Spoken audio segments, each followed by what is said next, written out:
Hello everyone, welcome to day 26 of February Leetcode challenge, and I hope all of you are having a great time. The question that we have in today is shortest path visiting all nodes. After a very long time, we are seeing a graph problem, that too of hard category, and I promise it's going to be an interesting solution for all of you. So do watch it till the end. Here in this question, we are given an undirected connected graph of n nodes. What we need to do, we need to return the length of the shortest path that visits every node. Also, it is given to us that you can repeat the nodes. Repetition of nodes or edges is allowed in the graph traversal. So here they have provided us with few examples. I'll be walking you through these examples as well as the approach to go about it by the presentation. So let's quickly hop onto it. Shortest path visiting all nodes, Leetcode 847. So let's shoot for understanding the second example and then we'll move on to the first one. Here the graph is given to us as something this. The shortest path possible would be from 0 to 1, 1 to 4, 4 to 2 and 2 to 3. How many nodes have we covered in this iteration? We have covered all the 5 nodes specified in the question, 0, 1, 4, 2 and 3. And in this path, how many edges did we visit? We visited 4 edges, as a result of which the answer becomes 4. 1, 2, 3 and 4. From the hint of it, we can think of using BFS reversal. But will that always work? The answer is no. We have to do some modifications to it. What are those modifications and why are those needed? Let's walk to the next slide. So let's go back to the first example because it is very interesting and it gives you a lot of hint. Here in this node we have 0 and it is undirectedly connected with 1, 2 and 3. So what would be the shortest path possible? So let's walk through few paths. We can start from 1. From 1 we can go to 0. From 0 we can go to 2. From 2 we go back to 0. And from 0 we again go back to 3. How many edges have we traversed in this iteration? 1, 2, 3 and 4. So the answer for this becomes 4. Also, in BFS typical approach, we don't revisit a node. However, we are revisiting a node here in this iteration. 0 gets repeated twice. The path is something like this: 1 to 0, 0 to 2, then 2 to 0 and then 0 to 3. So this happens to be your actual answer path, and here you can see that we are visiting 0 more than once in the iteration. That simply signifies that the typical way of maintaining the visited array will not work. Let's walk through another possibility of the answer. Let me just change the color of pen and let's try to start the iteration from 0 instead of 1. So what would be the path needed so as to cover all the nodes? We'll start from 0 and what do? We go to 1. So 0, 1, then 1 to back to 0, then from here we go to 2, from here we go back to 0 because we have to visit 3, and from here we go back to 3. So in this iteration, how many edges have we covered? 1, 2, 3, 4 and 5, which happens to be greater than the previous edge count that we calculated, which was 4. That means in order to conclude the answer, you have to start the iteration from each and every node.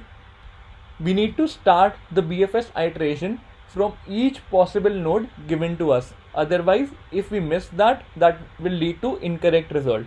We will not cover all possibilities of answer. And among all possibilities that we generate, we need to select the one that gives us the minimum count. What is the next takeaway from this analysis? The typical BFS approach doesn't work. In typical BFS approach, we treat and create a visited node set, and once we have visited it, we don't revisit it again. So we have to avoid that because in the question itself said that repetition of nodes is allowed and edges is allowed. Also, we have to avoid indefinite loops. For example, instead of going up till 2 here, we could have landed upon 1. For example, we started from 0, we went up till 1, then again we went back to 0, then again we could have landed upon 1. So the whole recursive loop is getting formed, 0, 1, 0, 1, and we have to avoid this indefinite loops. So these are the 3 takeaways, and let's look at the solution for enhancing the BFS to actually come up with the appropriate approach. Here I have listed those 3 limitations. You have to start BFS starting from all the input nodes that are given to you. BFS with visited node will not work, and you have to avoid indefinite loops. We will be taking help of bit manipulation. How? Let's have a look at it. So what is the final state that we are trying to achieve? We want to visit all the nodes. So when we say we want to visit all the nodes, can we represent this in a form of a integer? The answer is yes. Let's hypothetically assume we are given 3 nodes, 0, 1 and 2. And what would be the final state that we are looking for? We can keep track of all the nodes that have been visited in a form of a bit, and the final state would be 1, 1, 1. That simply means when we achieve this integer value, wherein the 0th bit is set, the first bit is set, and the second bit is set, that there we can conclude that we have visited all the nodes given in your graph. So the final state that we need to compare it with is something like this for this particular example. If there are n nodes, then first n bits should be set, and that would be your final state. So from the takeaway, we need to start the BFS iteration starting from all the input nodes. So what would be the initial state while starting the BFS reversal from 0? The initial state would be 0, 0, 1. From here it would be 0, 1, 0. From here it would be 1, 0, 0. Nothing rocket science. We have been doing these kind of bit manipulations in the past. Also, now let's look out for the last constraint. How can we avoid landing up in indefinite loops and keep track of the visited nodes? Both of them can together be solved. So let's look at one iteration. So you start from the 0th node, you're starting from here, and what is the current state? The current state of your bit number is 001. So let me just write that here as well. And where are we going? We want to go towards 1. So let's go towards 1, and here let's update the bit to 0, 1, 1. So it gets updated to 0, 1, 1. I think most of you will agree so far. And where are we currently? We are currently at 1. Let's proceed ahead. Now again, let's go back to 0, because so far we are having a valid state combination. So let's go back to 0. And what is the state now? The state happens to be 0, 0, 1, 1. So the first number here represents the node that we have just reached or we are currently standing at, and this represents the current state of your bit number. And now let's again look out for all possibilities. So there are two possibilities. One we have to avoid and 2 we have to go for. So let me just draw 2 graphs, 2 paths, and here what would be the next intended state? We are going towards 1, comma, what will be the state? The state would be 0, 1, 1. And what do you see here? That this total state has already been visited in the past, which was 1, 0, 1, 1. As a result of which, we will avoid such a condition. We need to keep check of both the state parameter and the next intended node that we are gonna visit. If both the combinations have been visited in the past, we should avoid it, because if we go by this approach, then it will lead to recursive indefinite loops. What is the second possible state? The second possible state is you land upon 2. So when we land upon 2, what do we get? 2, 1, 1, 1, which will lead to one possibility of the answer. And here you can see in the past we haven't visited this state ever across these 3 possible states. This is what we are going to do in the question. We need to keep track of the nodes that we are visiting in the future and the current state value. If its combination is already existent in the past, we will not go for it. Otherwise, we'll shoot for it starting from a next iteration. To conclude it further, let's quickly have a look at the coding section. If my graph.length happens to be equal to 1, I simply return 0 because there is only one node in the graph. Otherwise, I'll go and create the final state variable that I talked about in the presentation, against which I'll be checking whether all nodes have been visited in the current iteration or not. and it is simple. What do? We use a shift operation. We do 2 raised to the power the number of nodes that we have minus 1. So in the example, we had 3 nodes and the answer that we were looking for was 7. So 2 raised to power 3 happens to be 8, minus 1 will give you that final state. Going ahead, I go ahead and create the queue, and here I have taken the generic type as array of integers, and here it will have 2 parts, the ith index and the bit state value. What is the current bit state?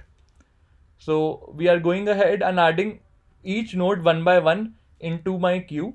So this is the ID of that queue, and this would be the current bit state, where in the first case the 0th will be set, in the second case the first bit will be set, in the third case the third bit will be set, and the rest will be 0, and so on. Moving ahead, here I have created a 2D array where the first index represents the ith node and the second index represent the current bit state. Remember, in the presentation we had 2 variables when we were matching it. The first one was the current node and second one was the bit state. So this will help us keep track of all the bit states corresponding to each indexes that we have.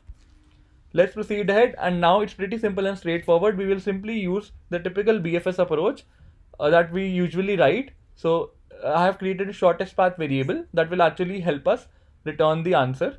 And while queue is not empty, what do? I extract the size and shortest path plus plus, because we are going for the first iteration.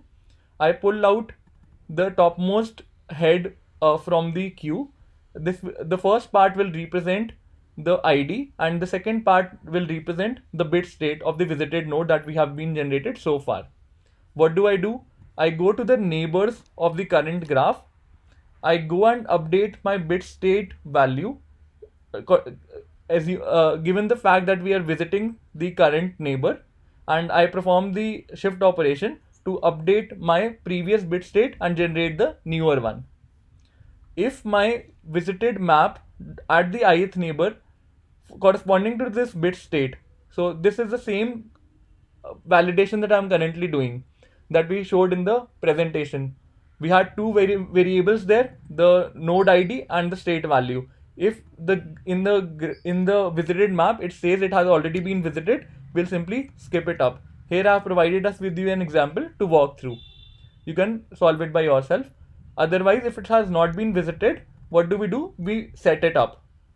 And once again we are gonna check if my new visited bit state happens to be equal to the final state. That means we found out the shortest possible path value, the number of edges that we need to visit, and that will be given by the level of traversal that we are doing in the BFS transition.